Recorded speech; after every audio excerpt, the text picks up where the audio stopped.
Endi vatandaş Çeslağa 2022 yıl 9 ayının 14 günü. Bana qarana, dikkat. Bir haber mesela. Rusya Ukrayna hücum qilib mag'lub bo'ldi. Xi Jinping arlıqda Xi Jinping bilan ko'rishni va Xi Jinping arlıqda prezident Vladimir Putin bilan ko'rishni xohlamagandi. Tayvan siyaset kanunu o'ttirg'i chiqdi. Bugun chiqdi dedi, qo'ch chiqdi. Hozir men torbitni ochamadim, kechiringlar. O'ttirg'i chiqdi. Amerika Tayvan davlat bilan davlat munosabati o'rnatishga oz qoldi. Amerika bilan Tayvan bilan davlat munosabati o'rnatishga oz qoldi. Undash so'roq. Pulga qaraydigan yillar 9 ayının 14 günü YouTube. Ekranda, şu pul qaraydigan yıllar torbitining ekranda, mush xabarning ekranda. Ukrayna cho'qim g'alaba qildi.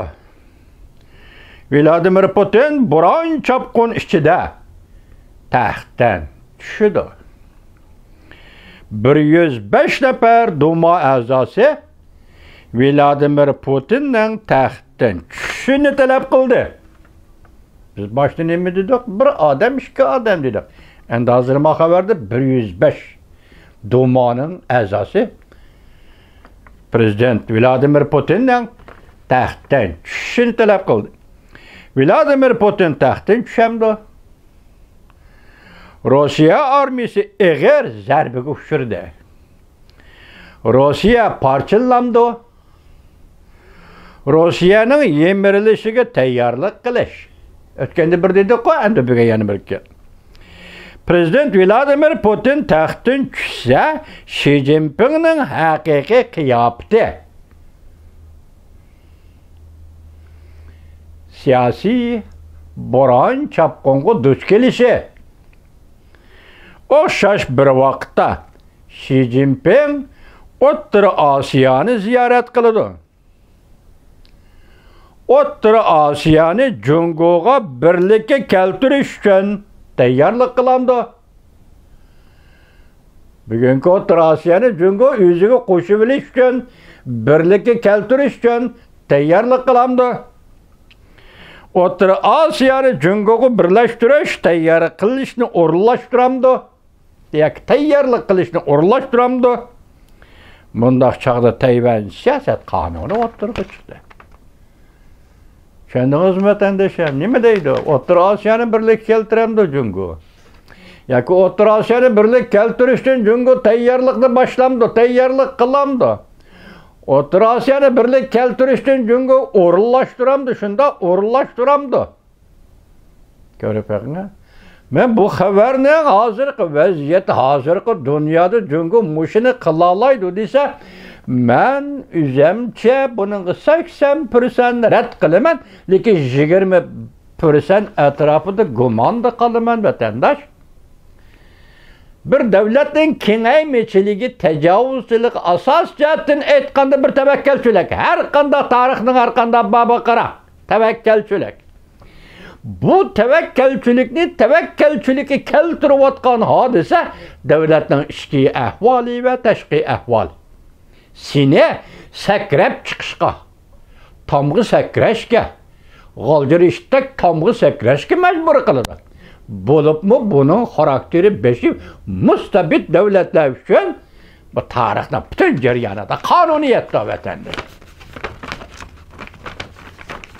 Mustabid davlatlar uchun bu tarixning butun jarayonida bir qonuniyat hech qutlanmaydi.